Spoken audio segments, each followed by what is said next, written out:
राजा साहब के बारे में बात करते हैं कि क्या आज का कलेक्शन अच्छा है या बुरा है। तो पूरा डिटेल यहाँ पे बात करने वाला हूँ। और सबसे पहले तो मैं आपको ये बताऊँगा, देखो मानता हूँ कि मैं हिंदी यूट्यूबर्स प्रभास के दुश्मन है, उसमें कोई शक नहीं है। पर मेरा ये भी कहना है कि बहुत से ऐसे तेलुगु में भी क्रिटिक्स है जो एक इम्पैक्ट डालते हैं बुरा वाला, समझे, कभी भी बाय चांस कोई फिल्म को लेके। तो आप लोगों ने ये भी देखना चाहिए कि कौन, सिर्फ क्या भारत के सिर्फ नॉर्थ के ही यूट्यूबर्स जिम्मेदार है क्या किसी फिल्म को लेके। क्योंकि कल जब राजा साहब के रिव्यूज़ आए थे, हालांकि फिल्म अच्छी है, जिनको नहीं लगी वो अलग बात है, बट एक बात ज़रूर है कि जो निगेटिविटी शुरू हुई थी वो नॉर्थ ऑडियंस से नहीं शुरू हुई थी भाई, वो प्रीमियर से शुरू हुई थी। परसों के आंध्र प्रदेश के कुछ रिव्यूज़ और तेलंगाना के कुछ रिव्यूज़ जो थे, शाम के प्रीमियर्स के रिव्यूज़ वो अच्छे नहीं दिए गए थे, वो अच्छे जानबूझ के ही नहीं दिए गए थे, या जो वॉट एवर इट इज़। क्योंकि फिल्म देखने के बाद जो रियली फिल्म लाइक किए हुए है, वो कोई ऐसा भी नहीं कि जस्ट बिकॉज ऑफ प्रभास की है। फिल्म एक अलग कंसेप्ट के साथ बनाई गई है। अब कुछ लोगों को नहीं आई होगी पसंद, वो उनका चॉइस है, हम उनको भी नहीं ब्लेम कर सकते। लेकिन सिर्फ इन यूट्यूबर्स को ब्लेम करना गलत है भाई। मैं इन यूट्यूबर्स की बिल्कुल साइड नहीं ले रहा हूँ, मुझे कोई लेना देना नहीं। लेकिन एक फैक्ट है कि जो निगेटिविटी शुरू हुई थी वो तेलुगु स्टेट्स से ही शुरू हुई थी, दोनों भी स्टेट्स से। यहाँ पे उनको तुम बाद में ब्लेम करो, यहाँ के जो यूट्यूबर्स हैं उन पे। पर क्या हिंदी कलेक्शन का इतना इम्पैक्ट वैसे भी आपने सोचा था क्या? क्योंकि देखो एक लॉजिकल बात है, तेलुगु जो है वो इसकी ताकत है पहले, बाद में हिंदी है। हिंदी तब आएगा जब तेलुगु में सपोर्ट मिला, तो हिंदी डब बाद में चढ़ेगा। और हिंदी डब आज चढ़ा है अच्छा, पर क्या तेलुगु चढ़ रहा है? नहीं। तो ये क्यों हुआ है? तेलुगु ऑडियंस का बहुत बड़ा इसमें हाथ है। अब यहाँ पे आप कह सकते हो नहीं भाई कंसेप्ट ही कुछ ऐसा है कि नहीं चलना चाहिए and all blah blah. I agree, and Prabhas भी अपने स्टारडम के साथ थोड़ा बहुत खेल रहा है, मैं एग्री करता हूँ। बट उसका एक आदत है रे भाई, प्रभास वो एक एटीट्यूड वाला एक्टर नहीं है। बहुत बड़ा सुपरस्टार होने के बावजूद भी वो ऐसे छोटे मोटे डायरेक्टर्स के साथ भी काम करता है। वो ये नहीं बोलेगा नहीं भाई मैं वांगा रेड्डी के साथ ही काम करूँगा, संदीप के साथ बस मुझे अब, या फिर Prashanth Neel.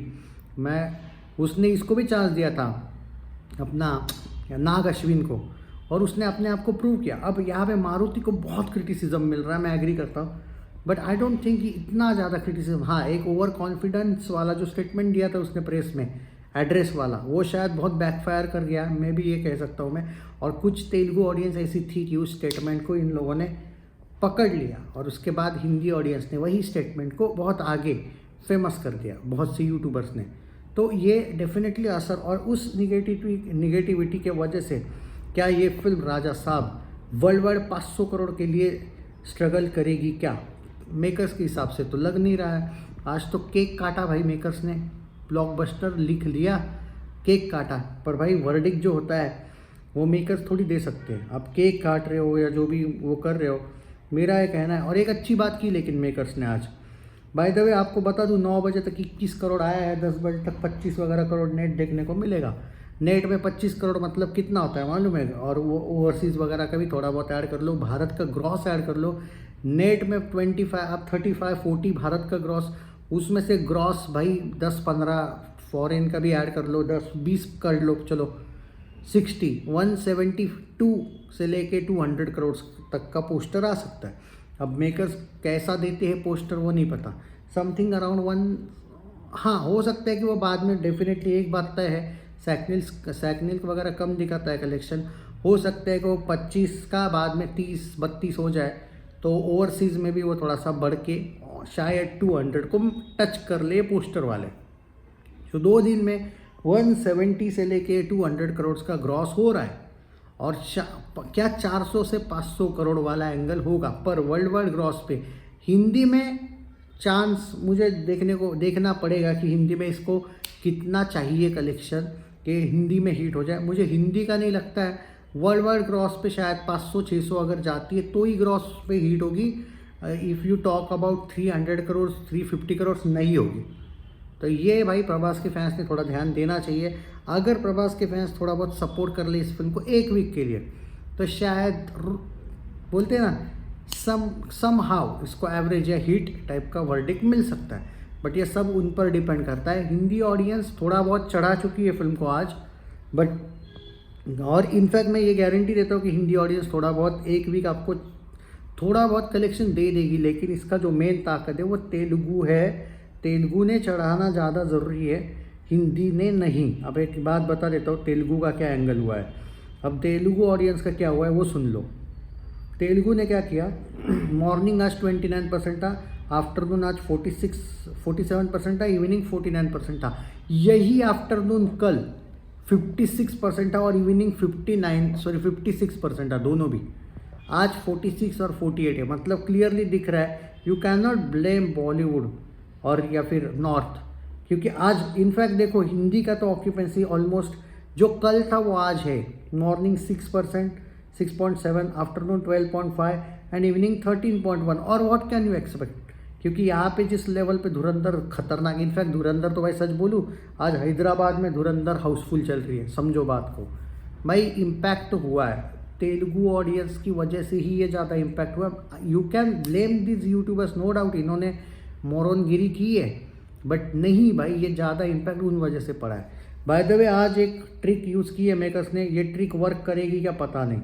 Old getup sequence adding from today's evening shows, yes king size blockbuster का इन लोगों ने पोस्टर लाया है।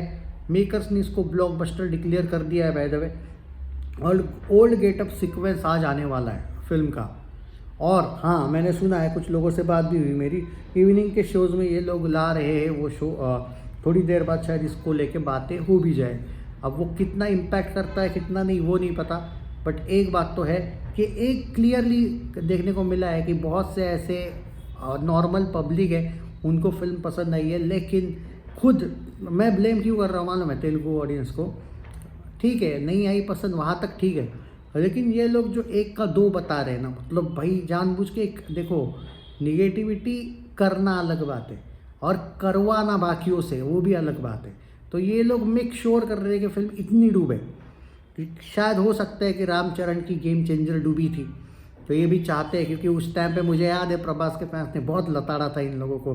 तो अब बदले का टाइम है ना भाई, हो सकता है जूनियर एनटीआर फैंस, आलू अर्जुन फैंस, महेश बाबू फैंस भाई टूट पड़ेंगे, क्योंकि वो बोलते हैं ना जैसी करनी वैसी भरनी वाला।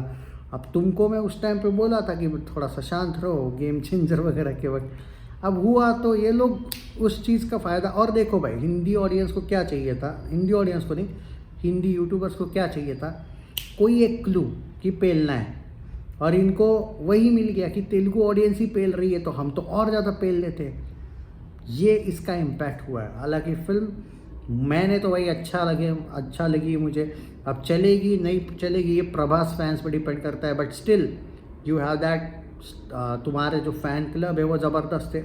आई स्टिल होप कि आप लोग सपोर्ट करें, but 500, 600, 700 crore world wide gross, कम से कम 500 करोड़ या फिर 450 plus crore world wide gross इसको करना पड़ेगा कम से कम हीट वर्डिक के लिए। वर्ल्ड वाइड ग्रॉस, जी हाँ ये एक रीजनल फिल्म है तेलुगु में, वर्ल्ड वाइड में इसको 400 या 450, 500 करोड़ पे इसको हिट मिल सकता है। लाइक कुली को मिला था हिट तमिल में, तो वैसा हिंदी डब में मिलेगा नहीं मिलेगा वो नहीं पता, बट कुली को मिला था बाय द वे, हिंदी में भी मिला था और वर्ल्ड वाइड ग्रॉस में भी हिट मिला था, वो एक सक्सेसफुल है। मुझे हिंदी का राजा साहब का नहीं पता, लेकिन 500 करोड़ वर्ल्ड वाइड ग्रॉस अगर ये जाती है बाय चांस तो डेफिनेटली इसको वर्ल्ड वाइड ग्रॉस में हिट मिल जाएगा, कोई टेंशन नहीं फिर। बट क्या होगा क्या, 2 दिन में 170 से लेके 200 करोड़ का मैं एक अंदाज़ा दे रहा हूँ। मेकर्स कब क्या पोस्टर देंगे मुझे नहीं पता, वेट करना पड़ेगा। क्या लगता है आपको, चलेगी, हिट मिलेगा, एवरेज मिलेगा या फ्लॉप? आप कमेंट्स में ज़रूर बताइए। वीडियो को शेयर करो, प्रभास के फैंस के ग्रुप में डालो ताकि अवेयर रहे और वो सपोर्ट करे फिल्म को, वरना it will be big trouble from Monday.